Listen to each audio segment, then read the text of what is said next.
നീ കാണിച്ച മണ്ടത്തരങ്ങൾ കാരണം എന്തൊക്കെയാ സംഭവിച്ചെന്ന് അറിയാവോ? ഇന്നലെ ATM മെഷീനിൽ പിന്നടിക്കാൻ പറഞ്ഞപ്പോ ഈ സെറ്റി പിന്നാണ് ഇട്ടത്. അത് മൊത്തത്തിൽ കേടായി പോയി. അതിൽ നിന്ന് ക്യാഷ് അല്ല വന്നത്, ഒരു നോട്ടീസാണ് വന്നത്. അതിലെന്താണെന്ന് അറിയാവോ? ഇങ്ങനെ നീ ചെയ്താൽ ഇടിച്ച് പരിപ്പിളക്കുമെന്ന്. ഇന്ന് മേളം ചെടിയിൽ വെള്ളം ഒഴിക്കാൻ പറഞ്ഞപ്പോ അതിലെ ചെടിയും മണ്ണും ഒക്കെ പുറത്തിട്ടിട്ട് അതിൽ വെള്ളം കയറി ഒഴിച്ചു. ലോകത്തിലെ ഏറ്റവും വലിയ മണ്ടനാണിവൻ. അവനോട് ക്ഷമിക്ക് ബണ്ണി, അവൻ കുട്ടിയല്ലേ. സത്യമാണ് നീ പറഞ്ഞത്, ഇവൻ കുട്ടിയാണ്, അതും കഴുതയുടെ കുട്ടി. ഇതോടെ മതിയാക്ക് ബണ്ണി. നിന്റെ വലിയളിനോട് ഇങ്ങനെയൊക്കെ സംസാരിക്കാൻ നിനക്ക് എങ്ങനെയാണ് ധൈര്യം കിട്ടിയത്? ഇനി രക്ഷണം വേണ്ടി ഞാനുണ്ടല്ലോ.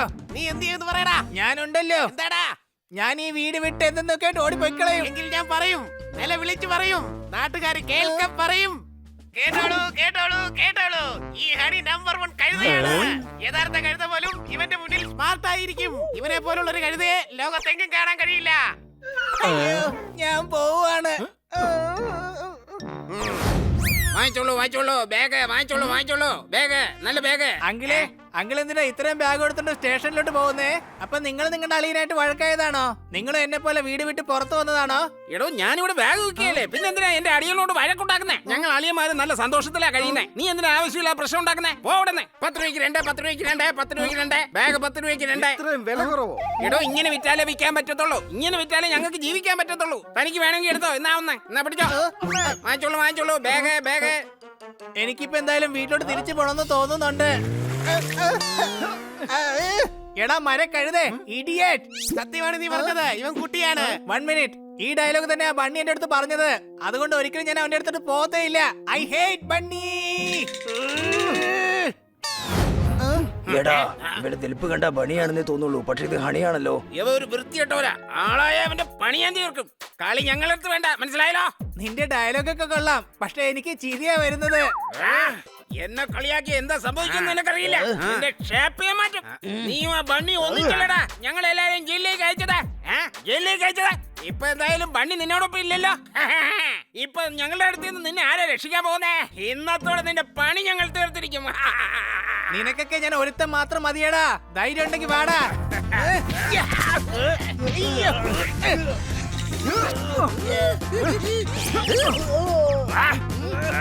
ഈ പൂച്ചയ്ക്കാണെങ്കിൽ 2 കൈകളുണ്ട്, എനിക്കാണെങ്കിൽ കൈകളില്ല. ഈ പോക്ക് പോയാൽ ശരിയാവില്ല. എനിക്ക് 2 കൈകളുണ്ടായിരുന്നെങ്കിൽ യുവന്മാരെ ഞാൻ കൈകാര്യം ചെയ്യുമായിരുന്നു. ഇനി ആരുടെയെങ്കിലും സഹായം തേടണം. പോപ്പട്ടെ, നീ പോയി ആരെങ്കിലും വിളിച്ചോണ്ട് പോവാ. അതൊരു ഉമാരെ ഞാൻ നോക്കിക്കോളാം.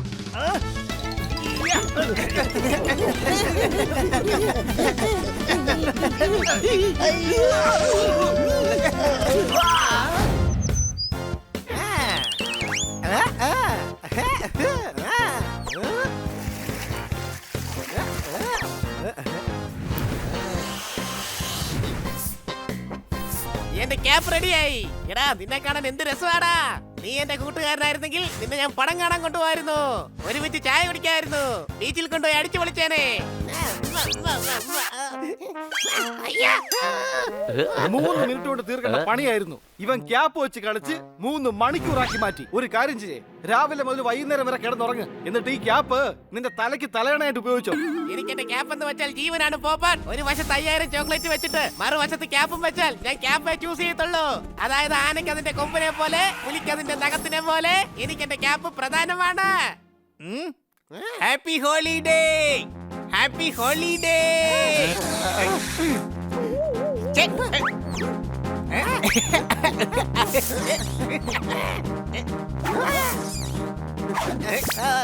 രക്ഷപ്പെട്ടു.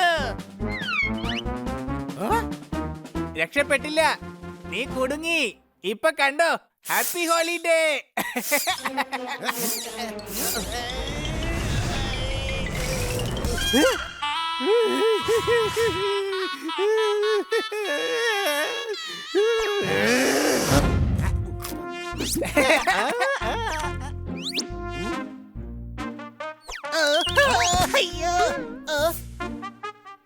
കൊച്ചലിയ, ഈ ഡുവറ്റ് എന്ന് പറഞ്ഞാ എന്താണ്? കൊച്ചു ഡൗട്ടിനായി നിനക്ക് കൊച്ചളിയനെ ഓർമ്മ വരികയാണ്. വാഹണി, നമുക്ക് വീട്ടിലേക്ക് പോവാം. ഇല്ല, ഞാൻ നിന്നെ കൊച്ചലിയെന്ന് വിളിച്ചത്. നീ എന്നെക്കാളും ചെറുതാണല്ലോ, അതുകൊണ്ട് നീ എന്തായാലും എന്റെ കൊച്ചലിയൻ തന്നെയാ. അങ്ങനെയല്ലേ കൊച്ചലിയ?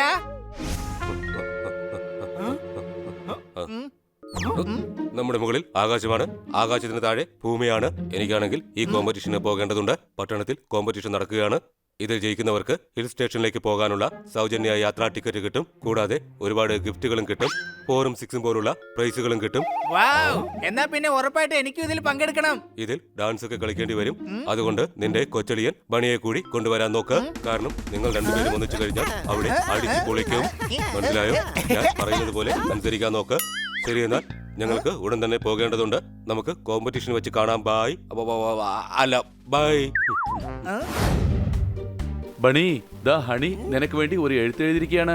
അവൻ അതിൽ നിന്നോട് മാപ്പും ചോദിച്ചിരിക്കുകയാണ്.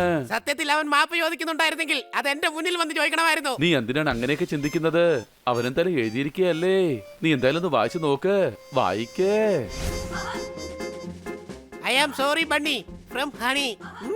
അവൻ മാപ്പൊന്നും ചോദിച്ചിട്ടില്ല. ഇത് വേറെ ആരോ എഴുതിയിരിക്കുന്നതാണ്.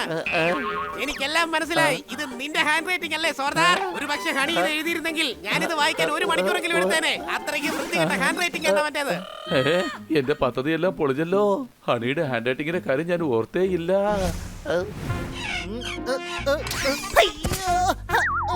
ഹണി, ദാ നോക്കിയേ, ബണി നിനക്ക് വേണ്ടി ഗിഫ്റ്റ് തന്നു വിട്ടിരിക്കുന്നു. എന്താ പറഞ്ഞേ? എനിക്ക് വേണ്ടിയോ?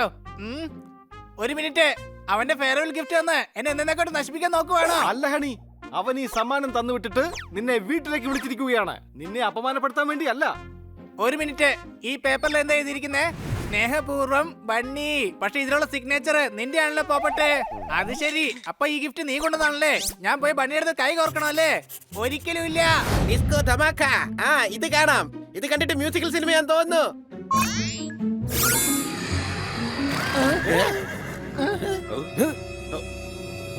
എന്റെ ആറ്റുകാലപ്പച്ചി, ഞങ്ങൾ ഷൂട്ടിങ്ങിലായിരുന്നല്ലോ. പിന്നെ എങ്ങനെയാണാവോ ഈ വീട്ടിലെത്തിയത്? ഞാനും അത് തന്നെ ആലോചിക്കുന്നത്. ഞാൻ എന്താണ് ആലോചിക്കുന്നത് അത് തന്നെയാണ് നീയും ആലോചിക്കുന്നത്. പിന്നെ ഞാൻ എന്താ ആലോചിക്കാനാ? നീ വേറെന്തെങ്കിലും ആലോചിക്ക. നിങ്ങളൊക്കെ ആരാണ്? ഞങ്ങൾ ഡിസ്കോ കൊള്ളക്കാരാണ്. ഡിസ്കോയുടെ ഇടയിൽ കൊള്ളയടിക്കുന്നതാണ് ഞങ്ങളുടെ ശീലം. നിങ്ങളെ കണ്ടുമുട്ടിയതിൽ ഡിസ്കോ ഡിസ്കോ ഡിസ്കോ ഞങ്ങൾ ഹാപ്പിയായി. ഹൃദയത്തിനുള്ളിൽ പാണ്ടുമേളം പാട്ടും കൂത്തും മുഴങ്ങുന്നുണ്ട്. ഇങ്ങനെ ഡാൻസ് കളിച്ചോണ്ടാണോ ഷൂട്ട് ചെയ്യുന്നത്? അപ്പൊ പിന്നെ ആക്ഷൻ സീനിൽ ആക്ഷൻ കുറവും ഡാൻസിന്റെ ഫീലിംഗ് കൂടുതലുമായിരിക്കുമല്ലോ കിട്ടുന്നത്. ഞങ്ങൾ ഡിസ്കോ കൊള്ളക്കാരായതുകൊണ്ട് ഇങ്ങനെ ഡിസ്കോ കളിച്ച് മാത്രമേ സംസാരിക്കാറുള്ളൂ. ഫിലിമിൽ കൊള്ളയടിക്കുന്ന സീനിന്റെ ഷൂട്ട് നടക്കുകയായിരുന്നു. വരൂ, ഇനി നമുക്ക് പുറത്തു പോയി ഡിസ്കോ കൊള്ള നടത്താം. അയ്യോ, അത് തന്നെയാണ് ഞാനും ആലോചിച്ചത്. എന്റെ ദൈവമേ, ഞാൻ ആലോചിക്കുന്നതാണ് നീയും ആലോചിക്കുന്നതെങ്കിൽ പിന്നെ ഞാൻ എന്താ ആലോചിക്കും? നീ വേറെന്തെങ്കിലും ആലോചിക്കൂ. വരൂ, മുഖം കൊണ്ട് നമുക്ക് ഡിസ്കോ ബീറ്റ് ഇടാം. മാറി നിൽക്ക്, അല്ലെങ്കിൽ നല്ല ഹിറ്റ് കിട്ടും. കൂട്ടുകാരെ, ഇത് വലിയ കുഴപ്പമാണല്ലോ. വേഗം റിമോട്ട് എടുത്ത് ചാനൽ മാറ്റുന്നതായിരിക്കും നല്ലത്. ബല്ലേ ബല്ലേ, തുരുത്തുരുത്തു താരാറാ, തുരുത്തുരുത്തു താരാറാ. എന്ന് വെച്ചാ ഞങ്ങൾ നിങ്ങളോട് ബൈ പറഞ്ഞതാണ് ഡിസ്കോ സ്റ്റൈലിൽ. മുഖം കൊണ്ട് ഡിസ്കോ ബീറ്റ് തരും. സൈഡിൽ നിന്ന് മാറിക്കോ, അല്ലെങ്കിൽ നല്ല ഹിറ്റ് തരും. അയ്യോ മക്കളെ, ഒരു അബദ്ധം പറ്റി. മാളിൽ വെച്ച് എന്റെയും നിങ്ങളുടെയും ടിവി തമ്മിൽ മാറിപ്പോയി. ഞാൻ എക്സ്പെരിമെന്റ് നടത്താൻ വെച്ചിരുന്ന 10D TV നിങ്ങൾ ഇതാ വീട്ടിലേക്ക് കൊണ്ടുവന്നു. ഭാഗ്യത്തിന് ടിവിയുടെ ബില്ലിൽ നിങ്ങളുടെ അഡ്രസ് ഉണ്ടായിരുന്നു. ബൈ ദ ബൈ, ഞാനാണ് നിങ്ങളുടെ പുതിയ അയൽക്കാരൻ, സയന്റിസ്റ്റ് അംനേഷിയർ. എന്നിട്ടാണോ നിങ്ങൾ ഈ കാര്യം പറയാൻ ഇത്ര ലേറ്റ് ആയത്? ഇതെമ്മോ എങ്ങനെ എവിടെ വെച്ച് സംഭവിച്ചു എന്നറിയാതെ ഞങ്ങളുടെ തല ചൂടായി ബുൾസൈ പോലെയായി. അയ്യോ ക്ഷമിക്കണം മോനെ, ഞാൻ 1 മണിക്കൂർ മുമ്പേ പറയാനായിട്ടിരുന്നതാ. പക്ഷെ നിങ്ങളുടെ വീട് എവിടെയാന്നുള്ള കാര്യം ഞാൻ മറന്നുപോയി. കൃത്യസമയത്താണ് അങ്കിൾ എൻട്രി ആയത്. കുറെ കൊള്ളക്കാർ ടിവിക്കകത്തുനിന്ന് പുറത്തേക്ക് വന്നിട്ടുണ്ട്. മാത്രമല്ല അവർ ഈ റിമോട്ട് നശിപ്പിച്ചു. അങ്കിൾ ഈ റിമോട്ട് ഒന്ന് ശരിയാക്ക്. അപ്പോഴേക്കും ഞങ്ങൾ ആ കൊള്ളക്കാരെ അന്വേഷിച്ചിട്ട് വരാം. വരൂ കൂട്ടുകാരെ. അയ്യോ കുട്ടികളെ, നമുക്കിത് ചെയ്യാൻ പറ്റുമോന്ന് നിങ്ങൾ എന്നോടൊന്ന് ചോദിച്ചിട്ടെങ്കിലും പോ. എന്ന് വെച്ചാ ഇത് ചെയ്യാൻ പറ്റില്ലെന്നാണോ? അയ്യോ മക്കളെ, ചെയ്യാനൊക്കെ കഴിയും. പക്ഷെ നിങ്ങൾ അത് ചോദിക്കുന്നതിന് മുമ്പ് എനിക്കതൊരു റിക്വസ്റ്റ് ആയിട്ട് മാത്രമേ തോന്നാവൂ, ഓർഡർ ആയിട്ടല്ല. ഇനി നിങ്ങൾ വെക്കോ, ഞാൻ നല്ല നൂഡിൽസ് ഉണ്ടാക്കി വെക്കാം. അയ്യോ, നൂഡിൽസ് ഒന്നും അല്ല, അങ്കിളിനോട് റിമോട്ട് ഉണ്ടാക്കാനാ പറഞ്ഞത്. ഞാൻ നൂഡിൽസ് ഉണ്ടാക്കുന്നതിനൊപ്പം റിമോട്ട് ഉണ്ടാക്കാം മക്കളെ.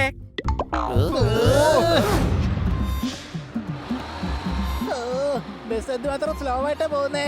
ഓരോ പാസഞ്ചേഴ്സും 10 മിനിറ്റ് വെയിറ്റ് ചെയ്ത് കഴിഞ്ഞാ 500 മിനിറ്റ് എനിക്ക് വേസ്റ്റ് ആയി പോകുന്നത്. ഞാൻ ബസ് സ്പീഡിൽ ഓടിച്ച് എല്ലാവരുടെ സമയം ലാഭിക്കാൻ പോവുക. ചേട്ടാ, അതെ ബസ് ഓടിക്കുമ്പോ ബസിന്റെ ടയറുകൾ കിടന്ന് കുലുങ്ങുന്നുണ്ട്, നോക്കിക്കേ. ചേട്ടൻ ചെന്നൊന്ന് ചെക്ക് ചെയ്ത് നോക്ക്. അപ്പോഴേക്ക് ഈ ബസ് ഞാൻ ഓടിച്ചോളാം. അയ്യോ, ബസിന്റെ ഏത് ടയറാ ഇളകുന്നത്?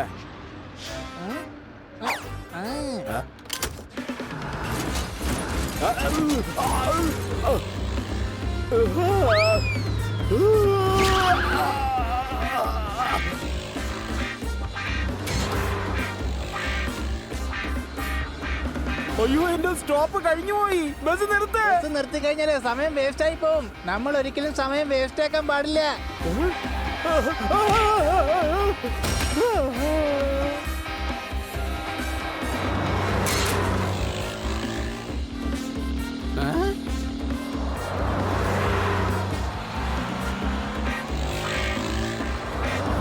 ഈ വണ്ടി എന്തൊരു പോകാ.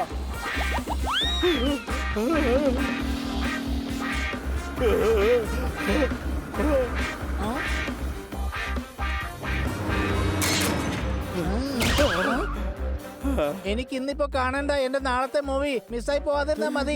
എടോ അവിടെ നിക്ക്. എന്റെ ടിക്കറ്റിന്റെ കാശെങ്കിലും തന്നിട്ട് പോ. ഞാൻ നിങ്ങളുടെ എന്തുമാത്രം സമയം ലാഭിച്ചത്. ടൈം ഈസ് മണി. അതിന്ന് ടിക്കറ്റിന്റെ പൈസ എടുത്തിട്ട് ബാക്കി ചില്ലറ ചേട്ടൻ തന്നെ വെച്ചോ. എടോ ഇത് നാളത്തെ സിനിമയുടെ ടിക്കറ്റ് ആണല്ലോ. അതെ അതെനിക്കറിയാം. പക്ഷേ എനിക്ക് ഈ സിനിമ ഇന്നാണ് കാണേണ്ടത്. കാരണം നാളെ ചെയ്യേണ്ടത് ഇന്ന് ചെയ്യണം, ഇന്ന് ചെയ്യേണ്ടത് ഇപ്പൊ ചെയ്യണം. അതുകൊണ്ട് ഞാൻ നാളത്തെ മൂവി ഇന്ന് തന്നെ കാണാന്ന് വിചാരിച്ചാ വന്നത്. ആ അതെ, നമ്മൾ ഒരു കാരണവശാലും സമയം പഴക്കാൻ പാടില്ല. അതുകൊണ്ട് എനിക്ക് നാളത്തെ മൂവി ഇന്ന് ദാ ഇപ്പൊ തന്നെ കാണണം. എടോ പക്ഷെ നാളത്തെ മൂവി ഇന്ന് എങ്ങനെയാ കാണിക്കുന്നേ തന്നെ? തനിക്കെന്താ മനസ്സിലാകാത്തത്? അയ്യോ ഇനിയിപ്പോ ഞാൻ എന്താ ചെയ്യാ? ഏയ് ഇല്ലില്ല, ഇന്ന് തന്നെ ഞാൻ ആ സിനിമ കാണും. കൂട്ടുകാരെ വേഗമാട്ടെ, അവന്റെ പുറകെ ഓട്.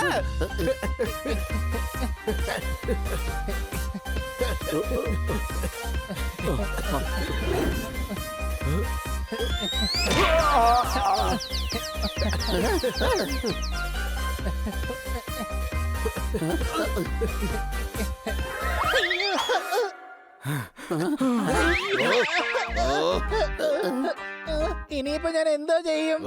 എന്നാ പിന്നെ തനിക്കൊരു കാര്യം ചെയ്തൂടെ? അഥവാ താൻ ടയേർഡ് ആണെങ്കിൽ പുറത്തു പോയി നാളെ കഴിക്കാനുള്ള ഭക്ഷണം ഇന്ന് തന്നെ പോയി കഴിക്കേ. എന്നെ വെറുതെ പ്രാന്ത് പിടിപ്പിക്കല്ലേ. ഇതൊരു നല്ല ഐഡിയ ആണ്. നാളെ കഴിക്കേണ്ടത് ഇന്ന് കഴിക്കണം, ഇന്ന് കഴിക്കേണ്ടത് ഇപ്പൊ കഴിക്കണം. ഞാൻ ഇപ്പൊ തന്നെ പുറത്തു പോയി കഴിക്കാനുള്ളതൊക്കെ റെഡി ആക്കിയിട്ട് വരാം.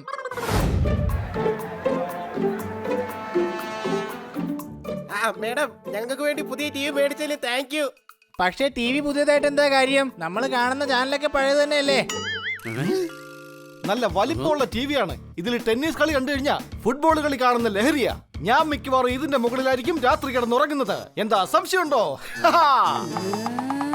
മാഡം മാഡം വെറുതെ ടെൻഷൻ അടിക്കണ്ട. ഈ ടി വി ഞാൻ സൂക്ഷിച്ചു നോക്കിക്കോളാം.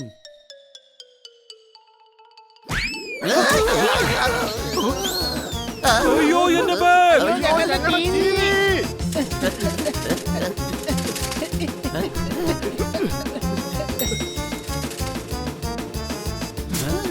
ടിവി താഴേക്ക് പോയി. സ്റ്റെയർകേസിൽ കൂടെ ഇറങ്ങാം.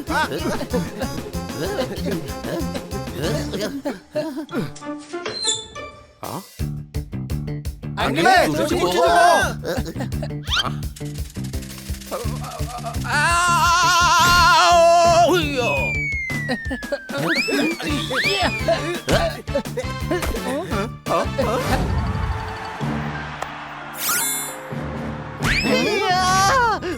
ടിവിയിലെ ബാറ്റ്സ്മാന്റെ അടിയുടെ ശക്തി കൊണ്ട് ബോൾ നമ്മുടെ വീടിന്റെ അകത്ത് വരെ എത്തി. വാവ്. ബോൾ എങ്ങനെ ടിവിയുടെ അകത്തുനിന്ന് പുറത്ത് വന്നേ? എടാ അതൊക്കെ പിന്നെ നോക്കാം. ഈ ബോൾ ഇപ്പൊ എന്റെ അകത്തുനിന്ന് എങ്ങനെയാ പുറത്തെടുക്കുക? ബോൾ നമ്മുടെ കയ്യിൽ തന്നെ ഇരിക്കട്ടെ. ബാറ്റ്സ്മാൻ ഏതായാലും ബോൾ അന്വേഷിച്ച് വരാനൊന്നും പോകുന്നില്ലല്ലോ.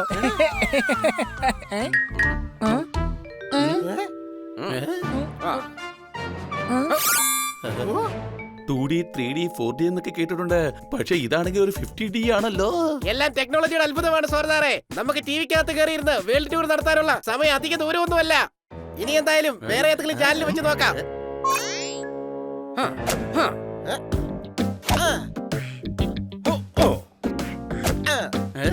അടിച്ചു പൊളിച്ചു തിമിർത്തു. ആൾക്കാർ വർക്ക് ഫ്രം ഹോം ആണ് ചെയ്യുന്നത്. ഇവിടെ നമ്മൾ വർക്ക്ഔട്ട് ഫ്രം ഹോം ചെയ്യുന്നു. നാളെ ചെയ്യേണ്ടത് ഇന്ന് ചെയ്യൂ, ഇന്ന് ചെയ്യേണ്ടത് ഇപ്പൊ തന്നെ ചെയ്യൂ. നാളെ ചെയ്യേണ്ടത് ഇന്ന് ചെയ്യൂ, ഇന്ന് ചെയ്യേണ്ടത് ഇപ്പൊ തന്നെ ചെയ്യൂ. അതായത് നമ്മൾ ഒരിക്കലും വെയിറ്റ് ചെയ്യാൻ പാടില്ലെന്നാണോ? അതെ അതായത് ടൈം വേസ്റ്റ് ചെയ്യുന്നതിലൂടെ മറ്റുള്ളവർക്ക് ഒരുപാട് നഷ്ടം ഉണ്ടാവുന്നാണോ? അതെ. ഐ എം സോറി കൂട്ടുകാരെ, എനിക്കെല്ലാം മനസ്സിലായി. എല്ലാ കാര്യങ്ങളും പെട്ടെന്ന് തന്നെ ചെയ്യണം. അതിനുവേണ്ടി നാളെ ആവാൻ കാത്തിരിക്കാൻ പാടില്ല. ഇന്ന് മുതൽ ഞാൻ എന്റെയും പിന്നെ മറ്റുള്ളവരുടെയും സമയം വേസ്റ്റ് ആവാൻ ഒരിക്കലും സമ്മതിക്കില്ല. ബസ് എങ്ങാൻ നിർത്തി കയറിയിരുന്നെങ്കിൽ ബസ് ഡ്രൈവറിന്റെ പാസഞ്ചേഴ്സിന്റെ സമയം വേസ്റ്റ് ആവില്ലായിരുന്നോ? അതുകൊണ്ട് ഓടുന്ന ബസ്സിൽ ചാടി കയറിയത്. വെല്ലുവിളിയാ, നീ എങ്ങോട്ടായി പോന്നെ? ഞാൻ സിനിമ കാണാൻ പോവുക. ആക്ച്വലി ഞാൻ നാളത്തെ ടിക്കറ്റാ ബുക്ക് ചെയ്തിരുന്നത്. പക്ഷെ നാളെ ചെയ്യേണ്ടത് ഇന്ന് ചെയ്യണം, ഇന്ന് ചെയ്യേണ്ടത് ഇപ്പൊ തന്നെ ചെയ്യണം. സംസാരിച്ചോണ്ട് നിന്നാ പിന്നെ സിനിമ കാണാൻ എപ്പോഴാ സമയം കിട്ടുക? എടാ സോറി, നമ്മുടെ ഹണിയെ പൂച്ച ഗ്യാങ് പഞ്ഞിക്കിട്ടോണ്ടിരിക്കുക. അവനെ നമുക്ക് രക്ഷിക്കണം. വേഗം വാ. എന്താ? ഞാനും വരുന്നു. വേണ്ട, നീ വീട്ടിൽ തന്നെ നിൽക്ക്. നീ വരികയാണെങ്കിൽ പൂച്ച ഗ്യാങ്ങിന് മുമ്പായിട്ട് നിങ്ങൾ രണ്ടുപേരും തമ്മിൽ തല്ലും. ഞാൻ പോകാം. എന്റെ വലിയ കളിയെ ആരെങ്കിലും തല്ലുമ്പോ ഞാനിങ്ങനെ വീട്ടിൽ ഇരിക്കാൻ പറ്റുമോ? അത് ഒരിക്കലും നടക്കില്ല.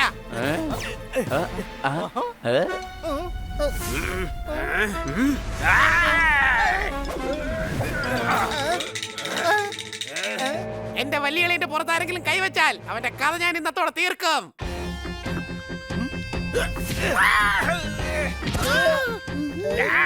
നീ ചെയ്ത ഒന്നും ശരിയല്ല പണി. ഞാൻ പുലിയാ. എന്റെ കൊച്ചിലെ എന്താ വന്നു കഴിഞ്ഞിരിക്കുകയാണ്. നീ പുലിയല്ലടാ, വെറും ഒരു എലിയാണ്.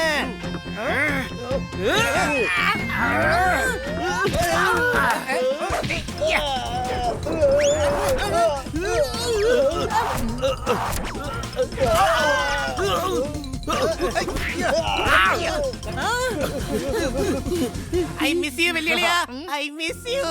കൈ കൊടുക്ക്, കൈ കൊടുക്ക്. ഞാൻ കൈ കൊടുക്കില്ല. കെട്ടിപ്പിടിക്കേ ഉള്ളൂ. ആ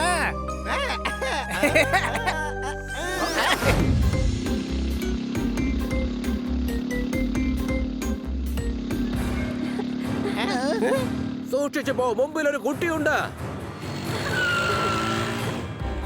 ആ കൊച്ചു ഭാഗ്യം കൊണ്ടാ ഇപ്പൊ രക്ഷപ്പെട്ടത്. സംശയമുണ്ടോ?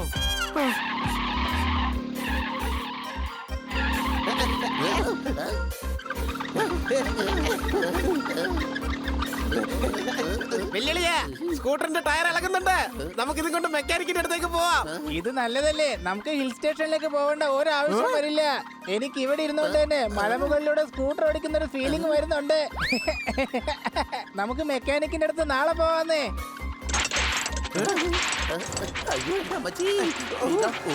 ആ ഇനി ഇത് കണ്ടിട്ട് തീവണ്ടിന്ന് പുക വരുന്ന ഫീലാണെന്നൊന്നും പറഞ്ഞേക്കരുത്. വണ്ടി വേഗം മെക്കാനിക്കിന്റെ അടുത്തേക്ക് വിട്. എടാ, ഇത് പുക മാത്രല്ലേ വരുന്നുള്ളൂ. നമുക്ക് മെക്കാനിക്കിന്റെ അടുത്ത് നാളെ പോകാന്നേ.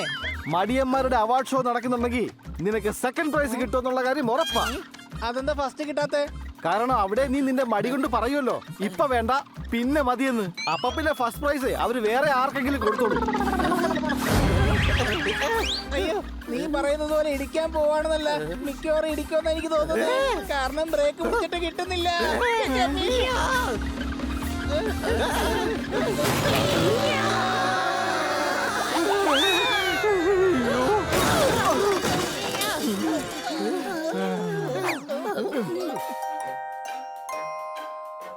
അബദ്ധമാണെങ്കിലും കുഴപ്പമില്ല. പക്ഷെ നീ കറക്റ്റ് ആയിട്ടുള്ള സ്ഥലത്താണ് ലാൻഡ് ചെയ്തത് ഹണി. അയ്യോ, ഈ സ്കൂട്ടർ ആകെ നാശമായി പോയല്ലോ ദൈവമേ. ഇതിപ്പോ ആക്രിക്കടയിൽ കൊണ്ടു കൊടുക്കാനുള്ള പരുവത്തിലാക്കിയല്ലോ സർ. ഇതെന്റെ ഫേവറേറ്റ് സ്കൂട്ടറാണ്. ഇത് ശരിയാക്കാൻ പറ്റുമല്ലോ അല്ലേ? ആ അതെ എന്ന് എനിക്കൊരിക്കലും പറയാൻ കഴിയില്ല. എന്നാൽ നിങ്ങൾ ഈ സ്കൂട്ടർ 1 മണിക്കൂർ മുമ്പെയാണ് എന്റെ കയ്യിൽ കൊണ്ട് തന്നിരുന്നതെങ്കിൽ നന്നാക്കാൻ പറ്റുമായിരുന്നു സർ. Sir sir. കേട്ടോ, താൻ കുറെ നേരം ആയല്ലോ ഈ സർ സർ എന്ന് പറഞ്ഞോണ്ടിരിക്കാൻ തുടങ്ങിയിട്ട്. കുറച്ച് ഗ്രീസ് എടുത്ത് തന്റെ നാക്കിലടിക്കും. ഹണി പറഞ്ഞത് കേട്ടില്ലേ? ഈ സ്കൂട്ടർ കൃത്യസമയത്ത് കൊണ്ടുവന്നായിരുന്നെങ്കിൽ ഈ അവസ്ഥ നമുക്ക് വരില്ലായിരുന്നു. ജോലി ചെയ്യാൻ താമസിച്ചാൽ എന്തുമാത്രം പ്രോബ്ലം ഉണ്ടാവും ഇപ്പൊ നമ്മൾ കണ്ടില്ലേ? മേഡം നമ്മളെ പഠിപ്പിച്ചത് ശരിയല്ലേ? നാളെ ചെയ്യേണ്ടത് ഇപ്പൊ ചെയ്യണം, ഇന്ന് ചെയ്യേണ്ടത് ഇന്ന് തന്നെ ചെയ്യണം, ഇന്ന് ചെയ്യേണ്ടത് ഇപ്പൊ ഈ സമയം തന്നെ ചെയ്യണം. എല്ലാ ജോലിയും പെട്ടെന്ന് ചെയ്താൽ നമുക്ക് ഫ്രീ ആയിരിക്കാം. എങ്കിലേ നമുക്ക് അടുത്ത ജോലി പൂർത്തിയാക്കാൻ പറ്റൂ. അല്ലേ മെക്കാനിക് ചേട്ടാ? ആ പറഞ്ഞത് ശരിയാണ് സർ.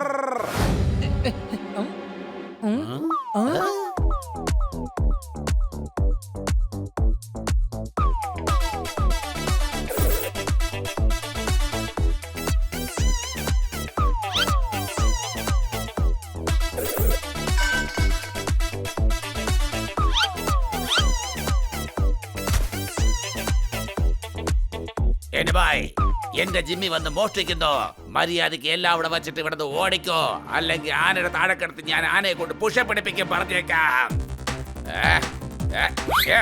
ഈ കൊള്ളക്കാരെ ഒരു പാഠം പഠിപ്പിച്ചിട്ട് തന്നെ കാര്യം.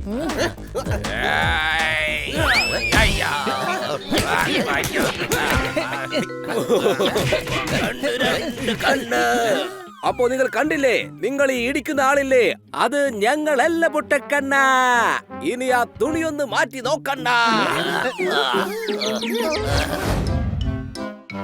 മുഖത്തിട്ട് ഡിസ്കോ ബീറ്റ് തരും ഞാൻ. ഈ ചാക്കിൽ പണം നിറയ്ക്ക, ഇല്ലെങ്കിൽ നിന്റെ നെഞ്ചത്ത് ഡിസ്കോ കളിക്കും ഞാൻ. അടിപൊളി ആക്ഷൻ, അടിപൊളി ആക്ഷൻ. എന്തൊരു ഡയലോഗ് ഡെലിവറി ആയിരുന്നു. വാവ് വാവ്, എന്തൊരു എക്സ്പ്രഷൻ. വാവ്, കൊള്ളാം. അടിപൊളി. നിങ്ങളൊക്കെ ആരാണ്? നിങ്ങൾ ഏത് ഫിലിമിലാണോ കൊള്ളക്കാരായിട്ട് അഭിനയിക്കുന്നത് ആ ഫിലിമിന്റെ ഡയറക്ടറാണ് അശോക് ദർശൻ. സാർ എന്നാ പിന്നെ ഷോട്ട് എടുത്താലോ? ഇപ്പൊ വേണ്ട.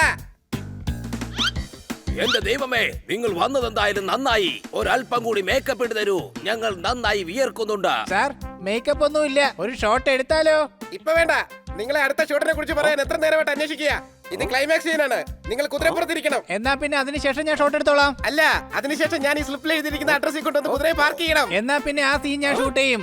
വേണ്ട, അതിനുശേഷം താൻ വീടിനകത്തേക്ക് പോകണം. ഷോട്ട് എടുക്കേണ്ടത് അപ്പോഴാണ്. എന്റെ ആറ്റുകാലമ്പച്ചി, ഈ കൊള്ളയടിച്ച സാധനങ്ങളുമായി അടുത്ത ഷോട്ട് എടുക്കാൻ ഞാനിതാ റെഡിയാണ്. Start, camera, action. മക്കളെ, വേഗം റിമോട്ടിങ് എടുക്ക്. ഇതാ കുട്ടികളെ.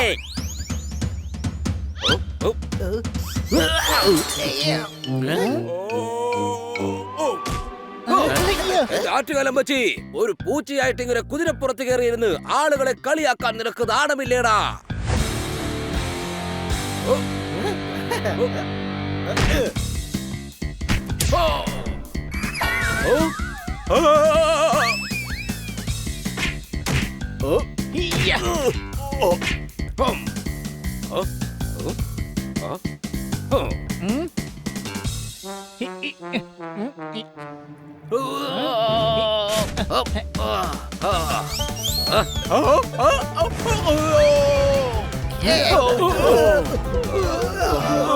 അയ്യോ, എന്നെ ഒന്നും ചെയ്യരുത്. നിങ്ങൾ ദൈവത്തെ ഓർത്ത് ഞങ്ങളോട് ക്ഷമിക്കണം. ഷൂട്ടിംഗ് നടത്തി വല്ലാതെ ക്ഷീണിച്ചു കാണും. ഈ റിമോട്ട് സ്വിച്ച് ഓൺ ചെയ്ത് നിങ്ങളെ തൽക്കാലം ഇവിടുന്ന് പാക്ക് ചെയ്യാം.